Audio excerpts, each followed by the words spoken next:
Muy buenos días a todos los que nos acompañan por las redes. Los bendecimos a todas las personas que nos siguen en Venezuela, en España, en Estados Unidos, a las familias allí que están. Les bendecimos y esperamos que esta mañana o bueno, en el momento que vayan a escuchar este video puedan ser bendecidos. Les pido que por favor dispongan su corazón y demás. Bueno, de entrada este mensaje no es ni para religiosos. Dígale al que está a su lado, este mensaje no es ni para religiosos, dígale al que está a su lado, ni para el otro extremo, ni para los relajados. Vamos a buscar a Jesús. Amén. Listo. A mí me gusta mucho el teatro y una de las cosas que me gusta es crear. Me gusta crear libretos, me gusta crear varias cosas y he tratado de encontrar un poco como la raíz de lo que es el teatro. Y una de las cosas que me sorprendió dentro del teatro era que en el teatro aparecía la palabra hipócrita. Yo decía, uy, la palabra hipócrita, ¿y qué tiene que ver? Porque resulta que los atenienses, ellos empezaron a practicar el teatro y demás, y le colocaron al grupo de teatro los hipócritas. Yo decía, pero ¿y cómo así? O sea, es una manada de hipócritas, o la obra se debe tratar de los hipócritas. Realmente la obra no se trataba de los hipócritas, sino que la palabra hipócrita para los atenienses en el siglo IV antes de Cristo representaba que eran actores, de alguna manera cuando iban a actuar se colocaban diferentes máscaras. Entonces se reconocía no a un actor como tal, no le decían actor, sino le decían, ahí va un hipócrita. Obviamente para nosotros, en la cultura que nosotros tenemos ahorita, la palabra hipócrita tiene una connotación totalmente diferente. Y es precisamente por unos conflictos que se empiezan a generar dentro del teatro, alguien que era un actor y quiso ingresar a la política, entonces a su contendiente empezó a decirle, este es muy hipócrita, tratándole de decir, es que este hombre lo que está haciendo es colocándose máscaras y actuando en la política. Y ahí la palabra empezó a tergiversarse como tal para determinar un hipócrita es alguien que posiblemente dice que está haciendo las cosas de una manera, pero que en el fondo de su corazón no lo está teniendo.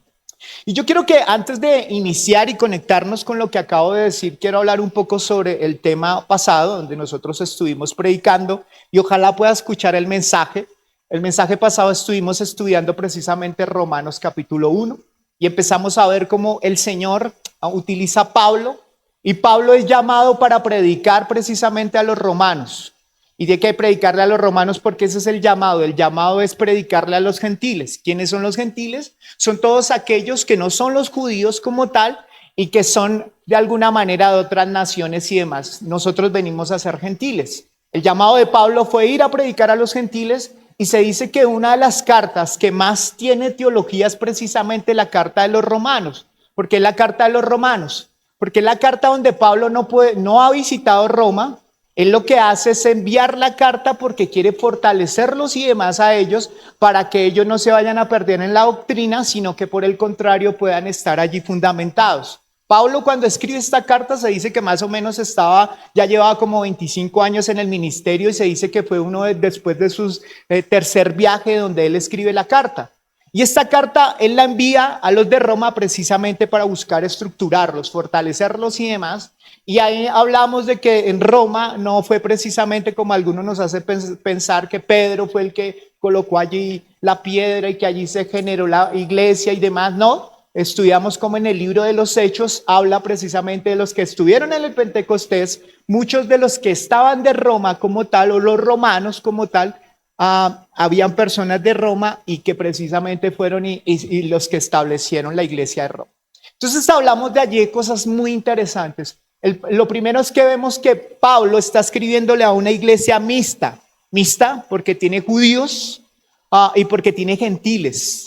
Y entonces él está hablándole precisamente al hombre en general y está describiendo la naturaleza del hombre. Y empezamos a hablar sobre la ira de Dios, que es una de las cosas que en muchas iglesias no se quiere hablar sobre la ira de Dios, porque para nosotros es más conveniente de alguna manera hablar del amor de Dios. Eso cae mejor, eso es mucho más lindo que poder hablar de la ira de Dios. Si hablamos de la ira de Dios como un Dios que ama, un Dios que ama tanto como tal, no puede ser indiferente ante la maldad del hombre. Y allí estuvimos hablando sobre ello. Estuvimos hablando que la ira de Dios se desata para aquellos que en la ley que tienen espiritual en su conciencia están negando a Dios.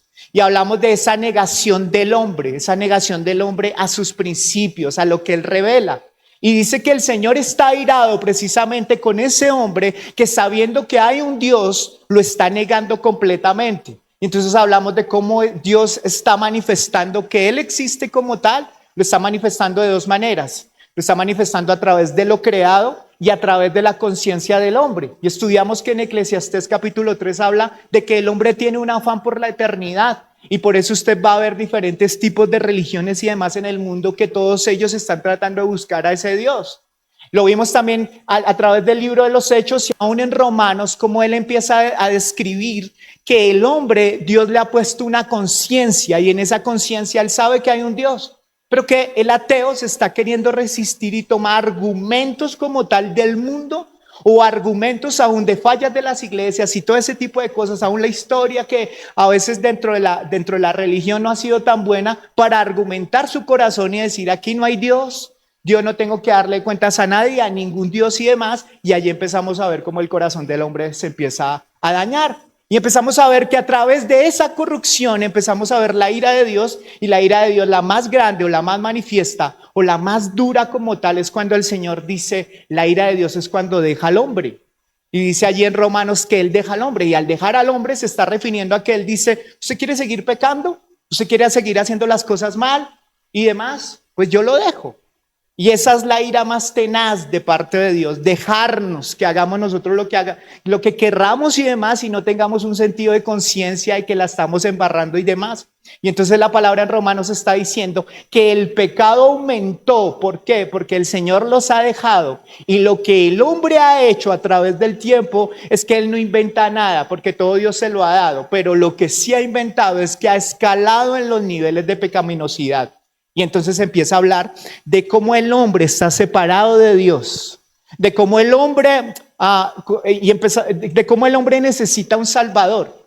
Y al comprender eso, podemos darnos cuenta que Jesús lo que hizo en la cruz fue la justicia de Dios. ¿Y qué es la justicia de Dios? O completó la justicia de Dios. Es que Jesús tomó nuestros pecados y nos justificó. Y al justificarnos, ¿qué es lo que pasa? Al justificarnos es que Él nos declara santos por la fe, dice allí en Romanos capítulo 1. Dice que solamente por la fe y no por las obras y somos justificados, pero también somos justificados en la justicia de Dios, porque el Señor dice que de alguna manera las personas que han pecado y demás, o esa persona va al infierno porque ella misma va, o sencillamente va Jesús a la cruz si nosotros lo aceptamos, y allí se satisface la justicia de Dios. Y entonces hablamos de que por eso era tan necesario Jesús. Cuando nosotros predicamos o hablamos de Jesús, es una oportunidad que a alguien se le está dando para reconciliarse con el Padre y poder conocer la eternidad a través del Hijo. Y hablamos de cuán importante era eso. Entonces ahora aquí en Romanos capítulo 2, que vamos a estudiarlo hoy, es precisamente que acá él empieza a extenderse un poco más. Pablo está hablando de manera general, pero aquí en Romanos capítulo 2 empieza a hablar precisamente a una clase de creyentes o personas que tienen una afinidad con la fe. Y empieza a hablarle precisamente a los judíos, porque los judíos se caracterizaban precisamente por la hipocresía. ¿Por la qué? Hipocresía. Pero no hablo por la hipocresía de ser un actor como tal, como entendemos, sino porque ellos tendían a señalar. Y hoy vamos a hablar precisamente de eso. Hoy vamos a hablar de algunas cosas que la palabra del Señor nos enseña. Entonces, lo primero dice en Romanos capítulo 2, versículo 1 en adelante. Por lo cual no tienen excusas, hombre, quien quiera que seas tú, que juzgas, pues al juzgar a otro, a ti mismo te condenas, porque tú que juzgas practicas las mismas cosas. Y sabemos que el juicio de Dios justamente cae sobre los que practican tales cosas. Y piensa esto, hombre, tú que condenas a los que practican tales cosas y haces lo mismo, que escaparás al juicio de Dios. ¿O tienes en poco las riquezas de su bondad, tolerancia, paciencia, ignorando que la bondad de Dios te guía al arrepentimiento? Mas por causa de tu terquedad y de tu corazón no arrepentido, estás acumulando ira para el día de la ira y de la revelación para el justo juicio de Dios. Amén. Vamos a intentar ir un poco de fondo. ¿Qué es lo que nos está diciendo aquí la palabra? Lo primero es que Pablo está hablándole a los moralistas. ¿Pablo está hablándole a quién? A los moralistas. ¿Y qué es un moralista? Un moralista es que está cuidando comportarse de una manera adecuada o le exige a otros que se comporten de una manera adecuada. Y la moral entonces me está diciendo, oye, pero ¿cómo no te vas a comportar de esta manera? ¿Por qué mientes? ¿Por qué engañas? ¿Por qué haces esto? ¿Por qué haces lo otro?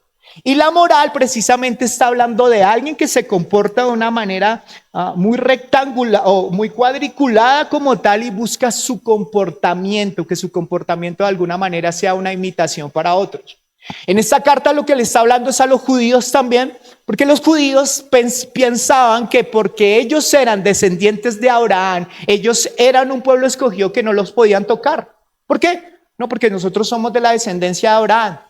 Los gentiles sí son malos, los gentiles sí son pecadores, los gentiles no son descendientes de Abraham, entonces los que necesitan un salvador no son quienes.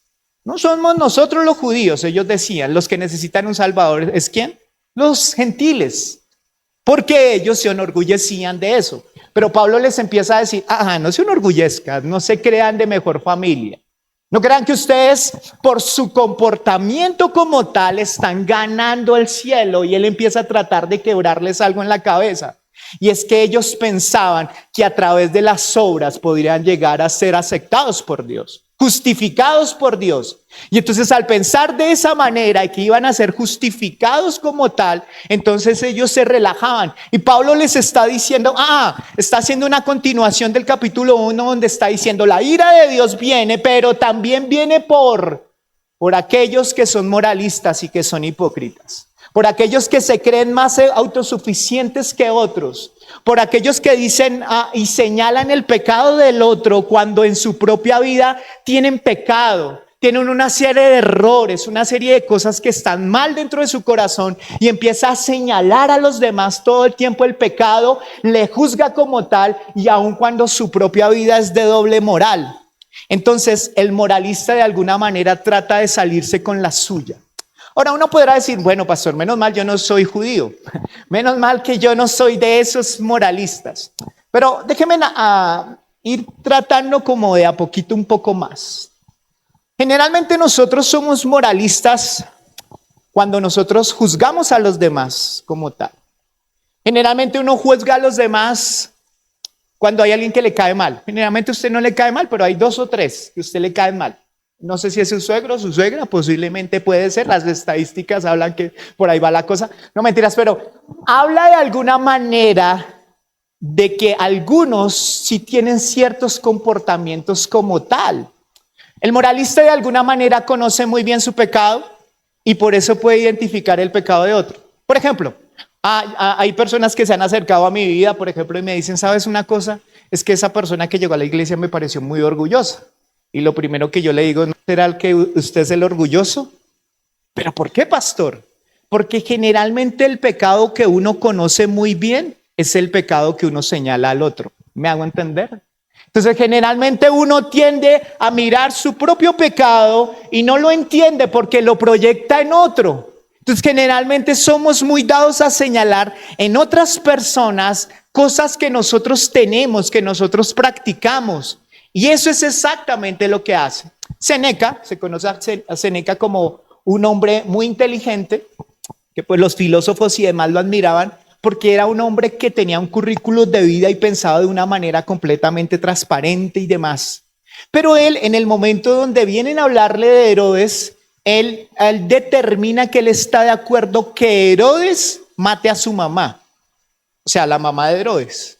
Y Séneca da la aprobación. Y entonces uno puede ver cómo un hombre con tanta moral como tal puede llegar a permitir ciertas cosas, porque precisamente el moralista está dado siempre para señalar a los demás. De alguna manera juzga. ¿Cómo uno juzga? Uno juzga de varias maneras, a través de la manera de hablar. ¿Cómo es nuestra manera de hablar? Generalmente cuando juzgamos a los demás, generalmente en los cristianos se convierten en alguien que tratan de camuflar cuando uno juzga a los demás. No, es que a mí me parece terrible y no sé qué, pero no sé cuánto, pero bueno, pidámosle al Señor. O sea, ya después de haber chismoseado 10 o 20 minutos o toda una noche, al finalizar para cerrar con el moño y que Dios no le tenga su pecado, le dice, vamos a orar por la persona tal y vamos a orar por los demás. Entonces la manera como nosotros vamos a hablar es como Dios dice en su palabra en el Sermón del Monte Jesús, que nosotros daremos cuenta de nuestra manera de hablar, de cómo nosotros nos expresamos ante los demás, de qué es lo que nosotros hacemos. La moral como tal, usted va a conocer países que tienen un conocimiento muy alto en la moral. Por ejemplo, Japón. Ustedes van a ver el comportamiento de Japón. Japón, cuando van a hacer filas, cuando va a llegar allí el metro como tal, todo es muy sofisticado. Cuando van a hacer las filas en los bancos, o sea, son supremamente organizados y demás.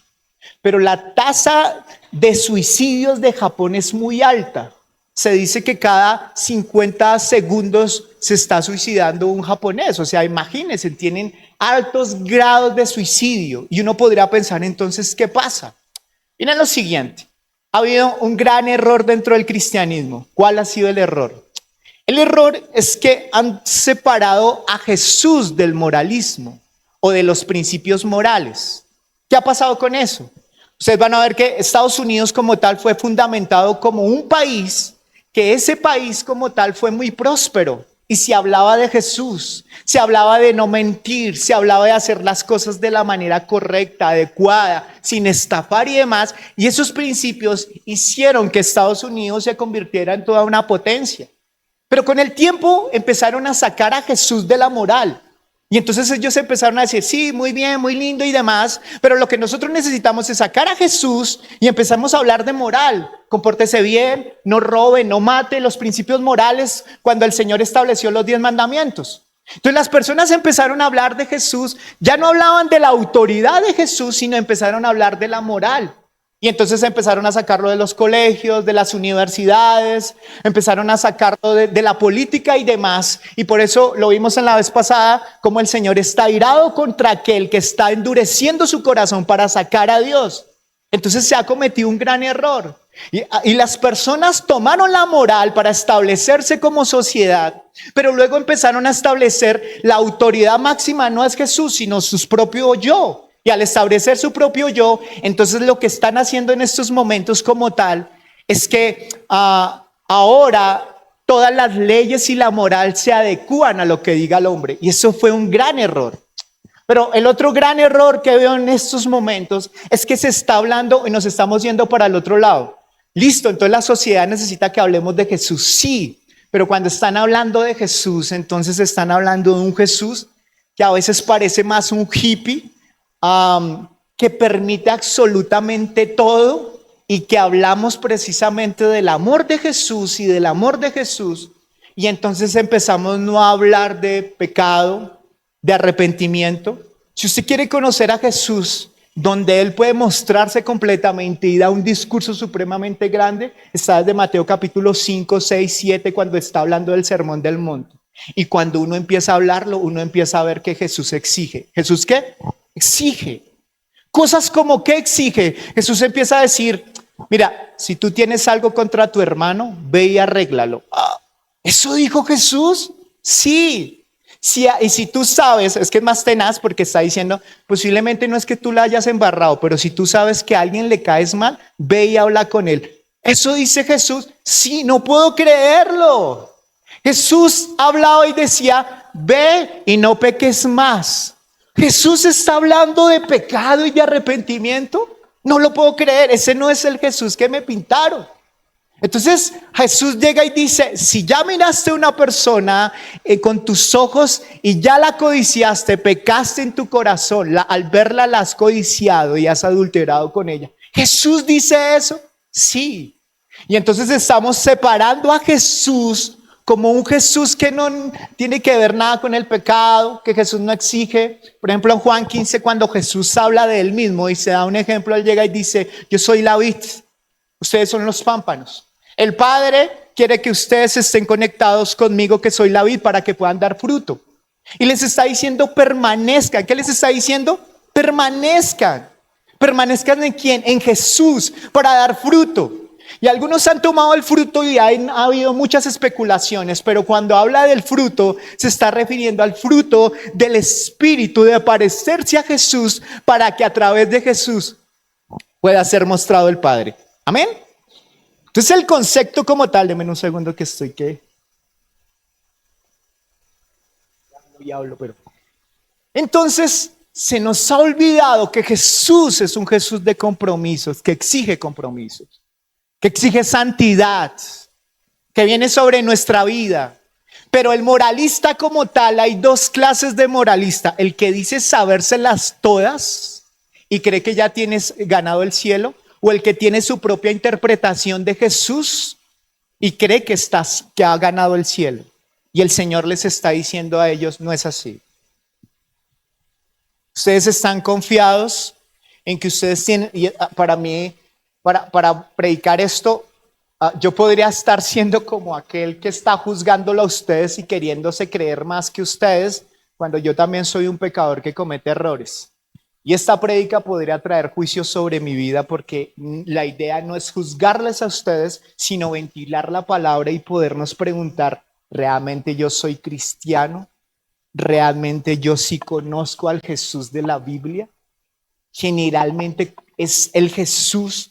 A mí me parece tremendo cuando Jesús dice que Él no nos conoce. Pero ¿cómo el Dios que lo sabe todo, cómo no me puede conocer? Porque Él me está llamando a conocer mi intimidad, a conocerme a mí. Y ese es el llamado de Jesús. Ahora, entonces, ¿qué pasa? Generalmente somos dados a juzgar a través de nuestra manera de hablar, a través de nuestra manera de ver. Y lo que pasa con el moralista es que yo creo que yo lleno el estándar de Jesús. Yo creo que yo lleno el estándar de Jesús. O sea, los judíos tenían esa confianza. Nosotros llenamos el estándar de Abraham y nosotros hemos practicado la ley. Y eso a nosotros, eso le da una seguridad falsa de que realmente están salvos. Pero cuando yo estaba estudiando esto, ¿no será que a veces nosotros somos dados a creer que tenemos algo que posiblemente no tenemos? Ustedes van a ver que en el vallenato, a Yombe, en el nombre de Jesús, allá echan a Jesús y uno dice, ¿cómo realmente todo el mundo ahorita ama a Jesús? Usted va a ver y todo el mundo ama a Jesús. Está en la moda de Jesús y me parece lindo eso. Está Jesús, y ahora ustedes han visto emisoras seculares donde van y están haciendo campañas y demás de Jesús y demás. Me parece eso lindo. Pero creo que al mezclarse de un Jesús que le cae bien a todo mundo, entonces posiblemente no es algo que no sea muy bueno. ¿Por qué, pastor? Porque cuando Jesús fue rechazado y señalado por lo que él enseñaba. Entonces, tratar de pensar que nosotros tenemos la salvación y nos acomodamos a ella pensando, no, yo soy salvo. Pregúnteme a mí, yo soy salvo. La palabra del Señor me dice que debería revisar si realmente yo soy salvo. Debería escudriñarlo. Es bueno poderme preguntar, ¿realmente yo estoy siendo como un moralista que está diciendo, tomando ciertos atajos para creer que Jesús está conmigo? Y era precisamente lo que pasaba con estos hombres que pensaban eso. Entonces, los moralistas de alguna manera juzgan por orgullo, ¿sí? Juzgan a los que les caen mal. Hay una resistencia como tal siempre. Si usted, por ejemplo, hay alguien que está progresando, ay, sí, muy bien que le está yendo bien, pero, y ese pero a veces lleva veneno. Porque ese es un moralista. Un moralista es aquel que piensa que su estándar es el correcto. Yo tengo el estándar de Dios, pero tú no lo tienes. No te atrevas ni siquiera a esto, no te atrevas a lo otro. Y ese moralismo ha hecho que las personas no puedan entrar a la iglesia. Entonces a veces nosotros juzgamos por su manera de vestir. Si tiene un tatuaje, ay no, aquí no entre. No, ¿qué le pasa? No, tiene, bueno, hay su género, el género que él no entre a la iglesia. Y esa clase de moralismo es lo que el Señor rompe, porque estos judíos como tal, o los fariseos al cual el Señor atacó mucho, fue precisamente y decían, ustedes están en la puerta, pero ustedes ni entran ni dejan entrar, porque se han convertido en un obstáculo. Y a veces el moralista se convierte en un obstáculo porque es experto en señalar los pecados de otro, pero el problema es que él está practicando los mismos pecados. O sea, está diciendo, oh, cómo es de orgulloso. Ah, ¿tú eres orgulloso? Ah, sí, ese. Mire cómo lo describe la palabra en Mateo capítulo 7. No juzguéis para que no seáis juzgados, porque con el juicio con que juzgáis seréis juzgados, y con la medida que midáis se os medirá. ¿Y por qué miras la mota que está en el ojo de tu hermano y no te das cuenta que la viga que está en tu propio ojo? ¿O cómo puedes decir a tu hermano, déjame sacarte la mota del ojo cuando la viga está en tu ojo? Hipócrita. Saca primero la viga de tu ojo y entonces verás con claridad para sacar la mota del ojo de tu hermano. Está diciendo, básicamente, usted es un moralista, usted está señalando a los otros, pero usted tiene un poste, literalmente, un poste metido en el ojo. Por eso algunos no se pueden, no mentiras, pero algunos literalmente tienen eso. Y está diciendo, ustedes están juzgando. Ahora miren esto. La palabra juzgar se está refiriendo que yo puedo juzgar. La palabra del Señor, Pablo juzga todo el tiempo. ¿Cómo juzga? La iglesia de Corinto, que era el chicharrón, más chicharrón de los chicharrones, andaba Pablo, bueno, amada iglesia de Corinto, ahí con toda la paciencia, y empezaba a corregirlos y demás. El problema como tal, la palabra del Señor dice que yo tengo que elegir mis amistades, que no pueden ser malas. El Señor me está diciendo, aún yo, con los que yo me abro más y demás, no puede ser que mi íntimo sea uno del mundo. No quiere decir que yo no me habla con las personas del mundo como lo hizo Jesús. Pero está refiriéndose que yo juzgo como tal. Un padre tiene que juzgar a su hijo cuando comete un error y demás. ¿Tiene que juzgar, sí o no? Claro que sí. Entonces el problema no es en juzgar. El problema es que yo esté juzgando al otro cuando yo tengo ese pecado. Que yo esté diciéndole, esposo, ¿por qué no me respetas y por qué no me amas? Pero la esposa se la pasó chismeando con sus hijos de su papá, del papá, o sea, de su esposo. Entonces, ¿por qué estás haciendo eso? Y eso a veces el hijo genera rebeldía. Voy a dar un ejemplo con los hombres, o si no las mujeres ahorita se echan contra mí. Pero el hombre está diciéndole al Señor, tú tienes que ser un ejemplo y un testimonio. Y tú le exiges a tu esposa que no sea orgullosa cuando tú eres un orgulloso y a veces te cierras para hablar. Y el Señor está diciendo, lo que tú estás señalando en el otro es lo que tú estás haciendo. Y eso se llama hipocresía. Y el Señor está reprendiendo la hipocresía porque dice que eso está llevándote a creer que tienes un estándar de poder calificar a los demás y piensas que ese es el estándar de Dios. Entonces tú calificas qué personas entran al cielo. ¿Por qué? Por tu moral. No, pastor, yo creo que para que entre al cielo el chino tiene que ser de esta manera y esta mujer de esta manera. Ah, pero si no es así, yo le pongo un tranquis en la puerta porque no puede entrar. ¿Es en serio? Pero nosotros muchas veces andamos juzgando a los demás quién entra y quién no puede entrar al cielo. Y el Señor tiene un problema con eso. El Señor está diciéndole a ellos, ustedes creen, lo está diciendo en Romanos capítulo 2, que porque piensan de esa manera van a ganar el cielo y la eternidad. ¿Ustedes creen eso? Es duro lo que les está diciendo a ellos y los está confrontando. Estás juzgando a los demás, pero no te das cuenta que tienes el propio tronco. Entonces Jesús lo que está pidiéndonos a nosotros a través de las Escrituras es que deberíamos nosotros entender y reconocer que como los otros también somos pecadores y necesitamos a Jesús. Y eso debería convertirnos en personas más humildes. Si tengo que exhortar a alguien, que lo pueda hacer con amor, con el respeto, con el cariño, entendiendo que yo también soy un ¿qué? Pecador. Eso es lo que debo hacer. Yo tengo que identificar lo que, si yo estoy señalando a otros por muchas cosas, lo primero que yo tengo que empezar a mirar es lo que tengo dentro de mi corazón. Amén. Vamos allí. Bueno, el problema no es que juzguemos. Yo tengo que juzgar los falsos maestros y demás. Eso ya lo hablamos. El problema es que yo tengo que hacerlo con toda la humildad y con la palabra de Dios. ¿Cómo juzgo yo? Con la palabra de Dios. Pero la palabra de Dios no me da un conocimiento para enseñorearme de ella. ¿Me hago entender? ¿Cuál es mi estándar de comportamiento? O sea, mi estándar de comportamiento no es lo que a mí me parece o lo que o lo que mis heridas del pasado me dicen. No, es que a mí me faltó un papá, entonces mis mensajes son más para hablar de un papá. No, yo tengo que tener un corazón sano y empezar a hablar de la palabra de Dios. Entonces, ¿qué es lo que yo puedo escoger? Cuando yo veo un chico que está rebelde, tengo dos maneras de hacerlo con sus papás.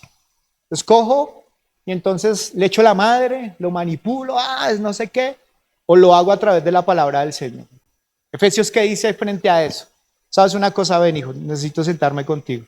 La palabra del Señor enseña que si no honras a tu papá y a tu mamá no te va a ir bien en la vida y te vas a morir joven. Eso es lo que dice la palabra. Hijo, por favor, espero que te comportes. Estoy enseñando el estándar del Señor, no mi propio estándar. No, es que como estamos hablando de Jesús, entonces Jesús no habla de que se comporten bien. No, Jesús está diciendo compórtense bien. Si tú estás hablando de Jesús, que se te note que estás con Jesús. No es que yo tenga aquí una camiseta que diga Jesús y la cruz y bien violenta, bien bacana. Uy, es un cristiano. Uno respeta a su papá y a su mamá y uno podrá decir, hay algo en su incongruencia que le está llevando a esa persona a pensar seguramente que está bien con Jesús cuando Jesús dice tenemos que hablar. Esa es la seguridad del moralista, que se siente que está bien con Jesús, que está bien con Dios. Y eso lo lleva a pensar que está bien y que no necesita ir mejorando su estándar. Pero ahí es donde él tiene que evaluarse. Sigamos, Romanos capítulo 2, versículo 2. Y sabemos que el juicio de Dios justamente cae sobre los que practican tales cosas. ¿Sobre los que practican tales qué? Cosas. Antes de eso, él está diciendo aquí algo. Él está hablando de que Dios es justo. Romanos 2. Y sabemos que el juicio de Dios justamente cae sobre los que practican tales cosas. Nosotros generalmente juzgamos con nuestro estándar de carácter. Yo pienso esto, yo pienso lo otro, este es buen predicador por esto, esta es mala predicadora por eso otro, este es bueno por esto. No, el Señor está diciendo, no. Lo primero que yo tengo que reconocer es que a veces uno pelea con Dios y uno dice, pero Dios, a mí me parece esto injusto. Y el estándar de justicia que nosotros tenemos es un estándar que está lejos de Dios. Cuando el Señor, por ejemplo, llega, a mí me parece tremendo, cuando el Señor le dice a Saúl, ¿sabes qué? Ve, Saúl, y destruye a Amalek. Niños, mujeres, animales y demás, y uno dice, tremendo, pero ¿cómo seres inocentes y demás? ¿Cómo Dios puede mostrarse de esa manera? Entonces uno empieza a pelear con Dios y empieza a decir, no, Dios no es justo.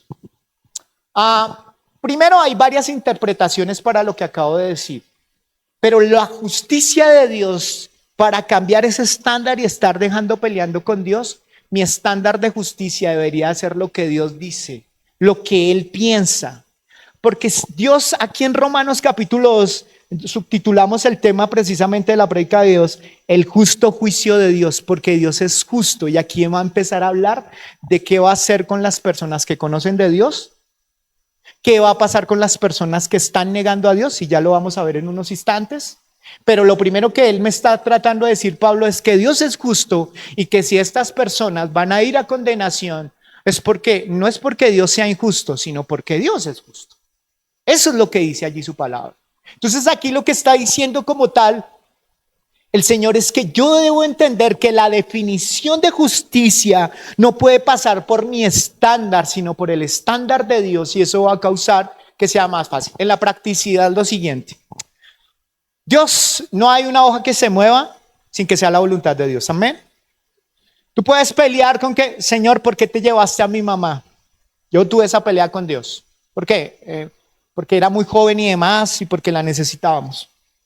O aceptaba su voluntad y decía, Señor, Dios es justo y en algún momento yo creo que la voluntad de Dios es buena, agradable y perfecta. O me rebelo contra Dios y digo, ¿por qué lo hiciste y demás? O acepto su justicia. Acepto que Dios es bueno y que hay algunas respuestas que yo no tengo, pero que acepto su justicia. Y al aceptar su justicia, eso va a hacer que yo no tenga mi propio estándar de comportamiento o de juzgar a los demás, sino un estándar santo de Dios. Él es el que juzga. Es que miren, Jesús se convierte en el que juzga, pero también en nuestro abogado. Tremendo, ¿me entienden? O sea, Jesús se convierte en ello. Jesús es nuestro Salvador y Él va a dar justicia, mostrar justicia. para las personas. Miren lo que dice el Salmo 19:9. El temor del Señor es limpio, que permanece para siempre. Los juicios del Señor son verdaderos. Todos ellos son justos. ¿Son qué? Justos. O sea, aquí él me está hablando ya el autor acá de que él empieza a hablar de lo que viene, de cuál es el justo juicio de Dios. Romanos 2:3. ¿Y piensas esto, hombre, tú que condenas a los que practican tales cosas y haces lo mismo, que escaparás del juicio de Dios? Mire lo que está diciendo allí. Tenaz. Romanos 2, versículo 3. ¿Y piensas esto, hombre, tú que condenas a los que practican tales cosas y haces lo mismo, que escaparán del juicio de Dios? El problema de ellos es que tenían dos pecados. Uno, juzgan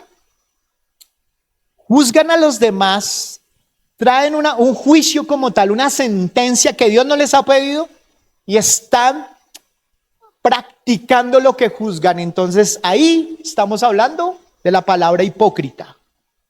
Entonces el Señor trae un juicio con ellos porque es un juicio de ira contra ellos, porque traen un juicio condenatorio y traen hipocresía. Eso es lo que el Señor está enojado con ellos. Romanos capítulo 2, versículo 4. ¿O tienes en poco las riquezas de su bondad, tolerancia y paciencia, ignorando que la bondad de Dios te guía al arrepentimiento? O sea, el Señor está diciendo, además que ustedes tienen un estándar, además que ustedes son hipócritas, además, no, cuando yo te extiendo misericordia, bondad hacia los demás, ustedes disculpen la expresión, se enrabonan. O sea, ustedes bravos, porque yo establezco misericordia hacia los demás. No. Y es lo que pasó con Jonás. Jonás, el Señor le dice, ve y predícale a Nínive, y Jonás no quiere ir. Porque Jonás dice, pero es que esos manes no merecen ser salvos, o sea, no merecen que la ira de Dios no venga sobre ellos. El moralista o el pecador hace esto. Romanos capítulo 2, y lo vuelvo a leer para que ya tenga un poquito más de sentido. Capítulo 4. ¿O tienes en poco las riquezas de su bondad, tolerancia y paciencia, ignorando que la bondad de Dios te guía al arrepentimiento? O sea, tienes en poco, le está diciendo a estos hombres, tienen en poco. ¿Y qué es tener en poco? Es poner en poca cosa. No, Señor, pero yo pongo en poca cosa tu misericordia. Bondad, ponen en poco la bondad de Dios. O sea, los beneficios que Dios quiere traer, no, Dios, no deberías traer beneficios sobre ellos. Tolerancia.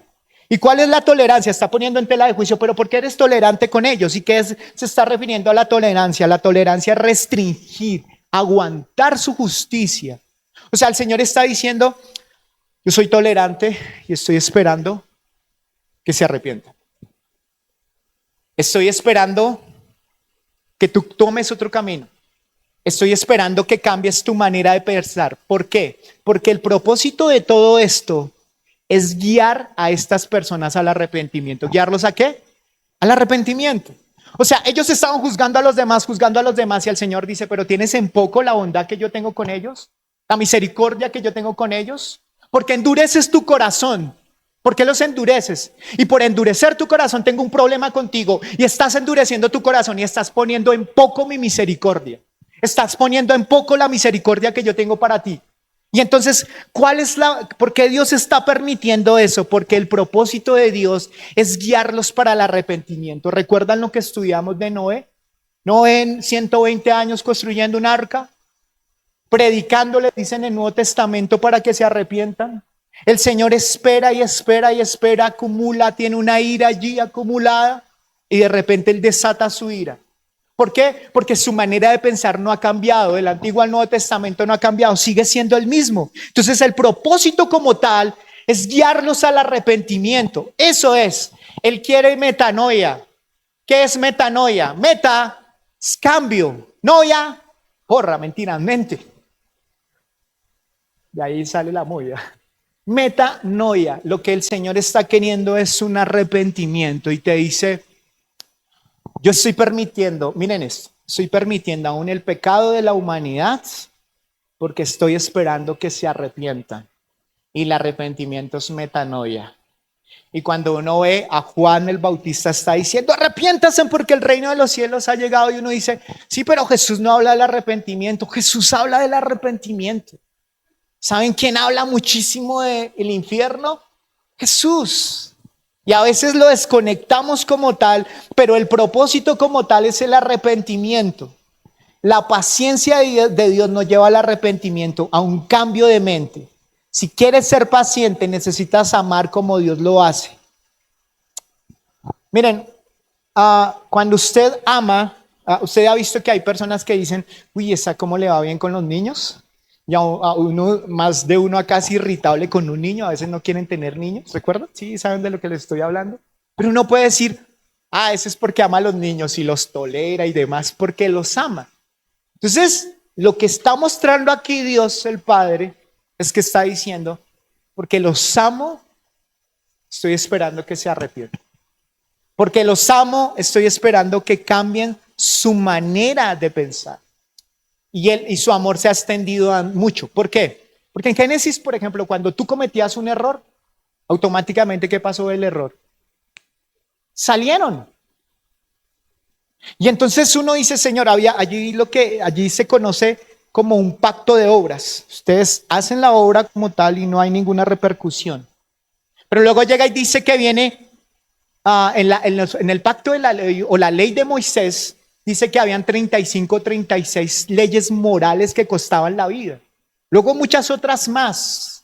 O sea que se extiende un poco más. Antes no la podías embarrar tanto, una y ya. Luego 35, 36. Y ahora que estamos en la gracia de Dios, te está diciendo, yo te estoy permitiendo que cometas errores, pero para que te arrepientas, porque un momento se va a acabar mi gracia.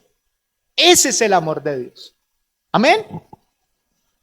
Entonces, la falta, miren lo que dice luego más adelante. Mas por causa de tu terquedad y de tu corazón no arrepentido, estás acumulando ira para ti en el día de la ira y de la revelación del justo juicio de Dios.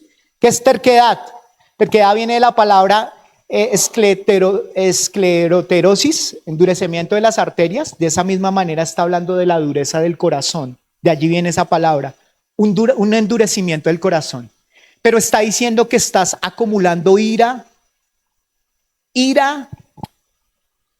para el día de la ira. Se está refiriendo a esto. Yo te estoy diciendo que te arrepientes.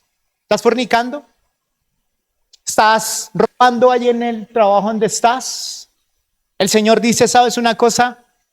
Hoy es un nuevo, mis misericordias están nuevas mañana, cada mañana son nuevas para ti. Hoy te estoy diciendo arrepiéntete. Pero no te arrepentiste. El Señor acumula más ira. Pero me estoy comportando de esta manera y estoy mal. El Señor dice, mira, mi gracia está sobre ti nuevamente. Pero no te arrepientes. Entonces el Señor dice, estás acumulando más ira. O sea, que la misericordia y la gracia de Dios, cuando tú no te arrepientes, te está acumulando ira para el día de la ira, si finalmente no te arrepentiste. Amén. Yo sé que no nos gustan mucho estos mensajes, pero mire que lo hice ahí, lo hice. Está diciéndome allí, más por causa de tu terquedad y de tu corazón no arrepentido, estás acumulando ira para ti en el día de la ira y de revelación del juicio de Dios. Miren lo que dice Hebreos 3:15. Recuerden lo que dice: cuando oigan su voz, no endurezcan el corazón como lo hicieron los israelitas cuando se rebelaron. Está diciendo arrepiéntete, porque para ti hay misericordia, pero quieres permanecer allí. Y dice el Señor, necesitas arrepentirte. ¿Y cuál es la tolerancia de Dios? La tolerancia de Dios, recuerden que es motivada por el deseo de Dios de ver al pecador arrepentirse. Eso es lo que hace el Señor.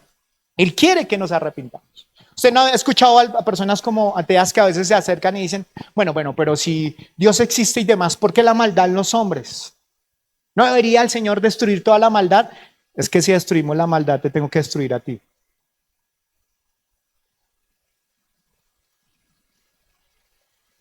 Porque tú eres mal.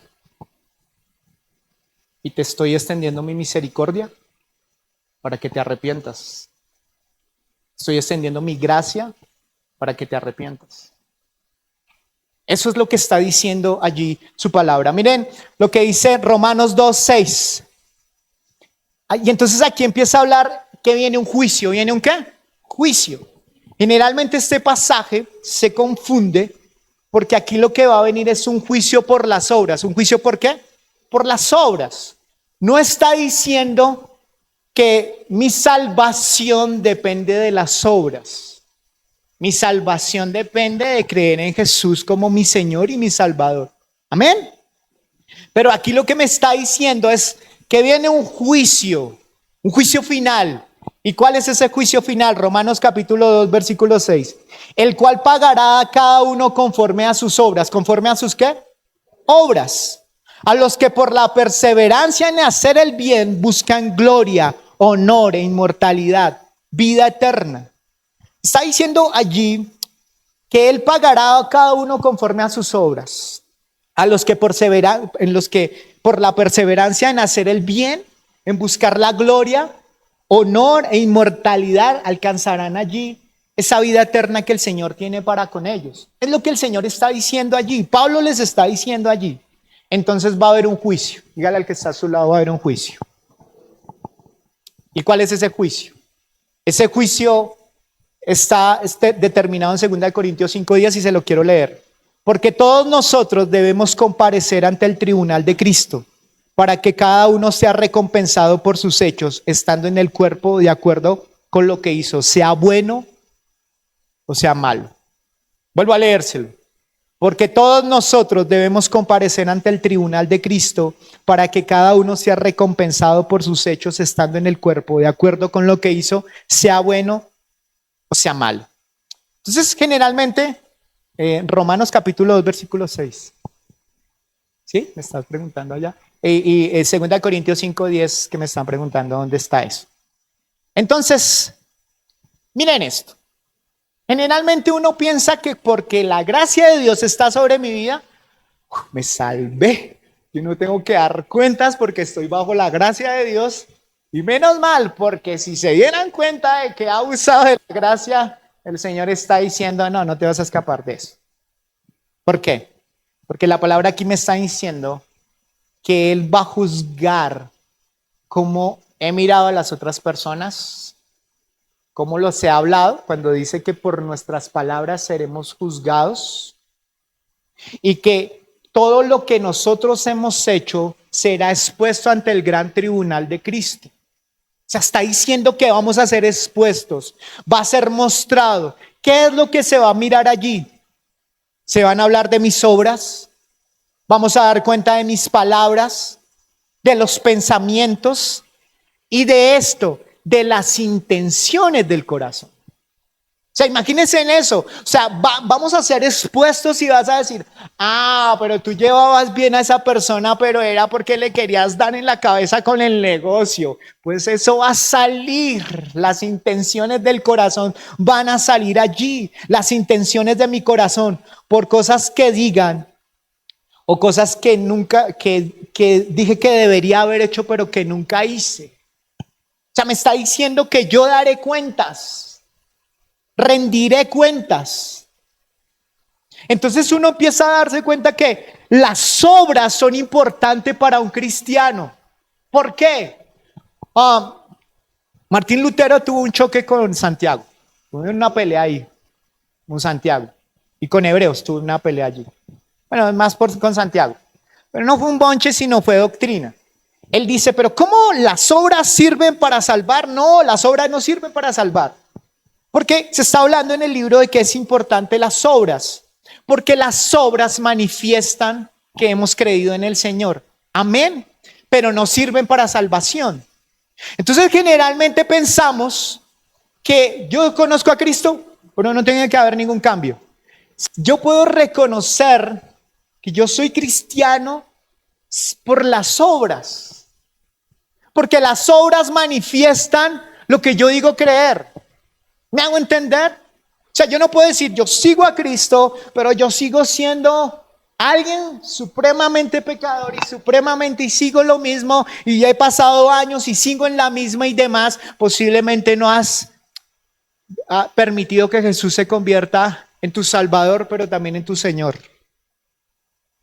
Y entonces, al no permitirle que sea tu Salvador, no es tu Señor. Y por eso no ves cambio sobre tu vida. porque sigues exactamente lo mismo. Entonces esas obras están manifestando que posiblemente no eres lo que dices ser. Eso es lo que nos está diciendo allí las Escrituras. Las obras revelan quiénes son los cristianos, cristianos verdaderos versus cristianos culturales, versus cristianos nominales, cristianos temporales, cristianos dominicales, cristianos orales. Entonces está diciendo que lo que realmente va a revelar que yo soy lo que soy son mis obras. Pero no revelan las obras, revelan que yo soy salvo. Lo que me da la salvación es creer en Jesús. Pero el permanecer en Él va a hacer que mis cambios vengan y eso va a transmitirse en obras.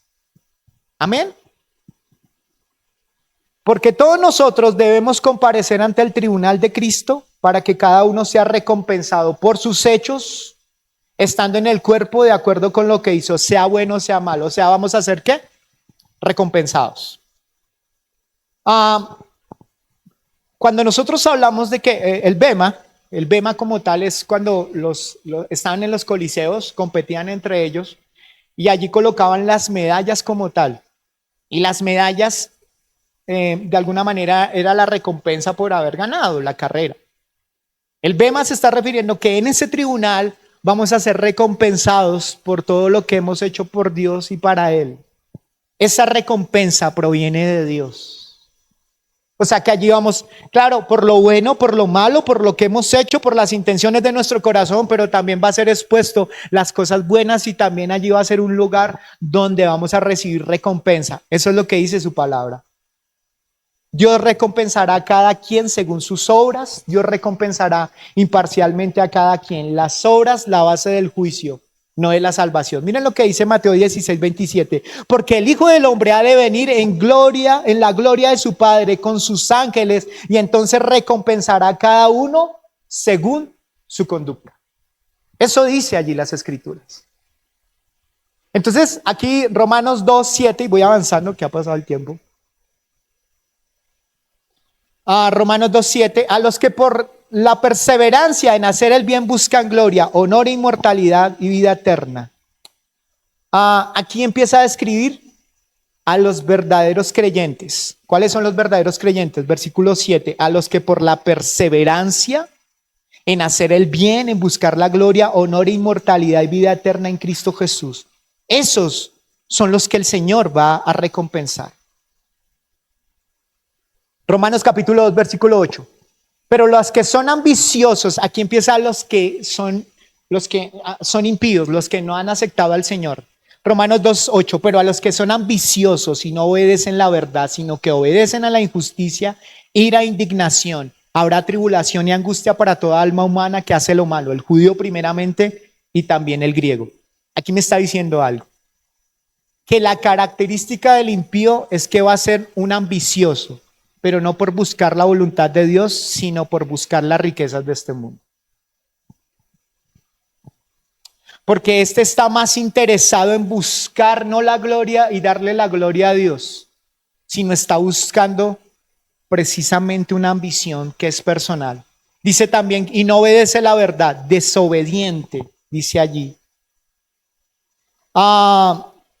Y dice allí, y tribulación y angustia vendrán sobre él. Bueno, ya allí. Yo sé que a veces esta clase es un poco más difícil de digerir porque no nos da espacio un poco para dar muchos más ejemplos, pero quiero llevarlo a la practicidad rápidamente. Lo primero que yo tengo que reconocer es, posiblemente uno pueda, a través de estas palabras, uno pueda mirar y decir, yo me examiné y este examen de hoy no me gustó mucho. Creo que estoy pailas y creo que estoy muy alejado. Primero, si viniste acá, no creo en casualidades. El Señor te trajo acá precisamente para que nosotros podamos ser confrontados con su palabra y esto nos tiene que dar hambre y sed. ¿Por qué? Necesitamos a Jesús. Para no ser ese moralista que señala a los demás, necesito a Jesús. Para no irme detrás de las riquezas de este mundo necesito a Jesús. Para que yo pueda ser aceptado en su justicia necesito a Jesús. Y es lo que usted va a ver que los apóstoles predicaban precisamente de la necesidad de tener a Jesús. Y esto lo que me tiene que llevar es a un cambio radical. Si hasta ahora no lo has hecho, un compromiso radical para decir, yo quiero seguir a Jesús. Mi compromiso radical es que quiero tener un corazón consagrado para Él y que mis obras empiecen a manifestar lo que yo digo creer. El problema es que mis cambios no se han dado porque no conozco a Jesús. Ese es el problema. Necesito la cruz. Necesito a Jesús. Lo necesito. Y que cada cosa que yo estoy haciendo al egoísta no le gusta porque dice, pero un Jesús que me está mirando todo el tiempo y no aguanta. Y cuando yo esté allá en el celular y nadie me esté viendo y demás, y cuando yo vaya a la iglesia me ven todo lindo, pero cuando yo estoy allá en el secreto, Jesús me está mirando, sí te está mirando. Uy, no, ese Jesús no me conviene. Jesús que me está diciendo que busque más, que lo busque más a Él que las riquezas de este mundo, no me conviene, porque yo quiero mi bienestar. Entonces, ese anula a Jesús. Lo que buscamos debería ser al único que nos puede hacer vivir en ese estándar, porque para vivir en un estándar de santidad, tú no lo puedes hacer con tus propias fuerzas, ni yo tampoco. Para poder vivir en ese estándar de santidad, ¿qué necesitamos? A Jesús. Pero no intentemos pensar que tenemos algo de fariseo. Hay una historia ahí en la palabra del fariseo y el publicano. El fariseo dice, gracias a Dios yo no soy como ese publicano. Gracias a Dios. Gracias a Dios porque yo no soy tan pecador como ese. Gracias a Dios, te doy gracias porque no estoy en la inmunda como ellos. Y el publicano ahí en esa misma oración dice, yo no merezco ni levantar los brazos porque entiendo que soy un pecador. Y Jesús expone eso. Esta mañana este mensaje es, yo no puedo seguir jugando con mi cristianismo. Yo no puedo tomar a la ligera la salvación. Yo no puedo tomar a la ligera esto y a veces ponerme, como un predicador decía, a veces me pongo el uniforme de Jesús. Y soy el uniforme de Jesús. Hoy soy cristiano porque tengo el uniforme. Tú no necesitas el uniforme de Jesús. Tú necesitas la piel de Jesús todo el tiempo. Todo el tiempo. Todo el tiempo. Y aquí Pablo está hablándole a todos aquellos que se creen muy santos, pero que no lo son y que tendrán que dar cuentas un día.